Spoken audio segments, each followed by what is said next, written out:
piso? Me han dicho que han botado como una bolsa de basura, pero cuando vimos estaba destinado, que usted resultado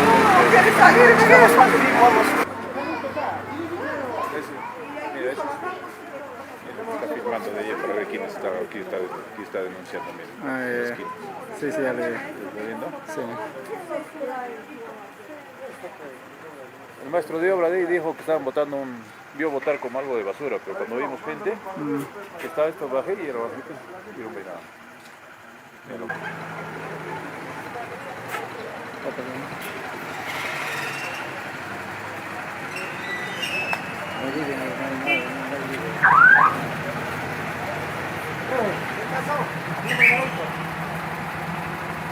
Estaban pasando con una moto.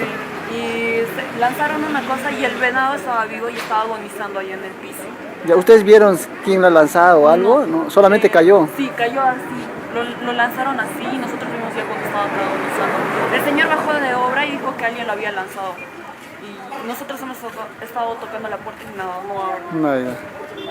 Estaba vivo todavía, ¿no? Sí, Él. estaba vivo. Acaba de morir. Gracias.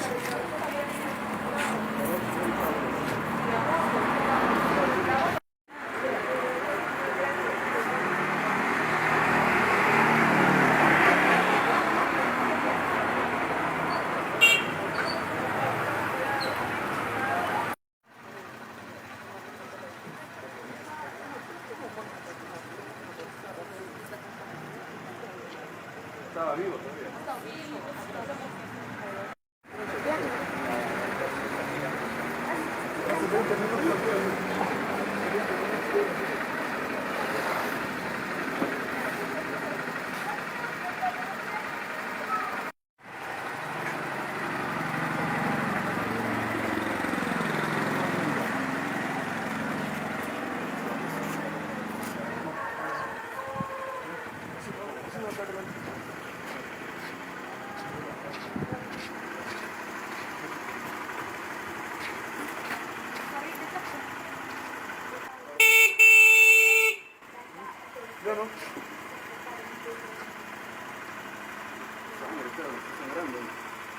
Claro, de su boquita estará saliendo.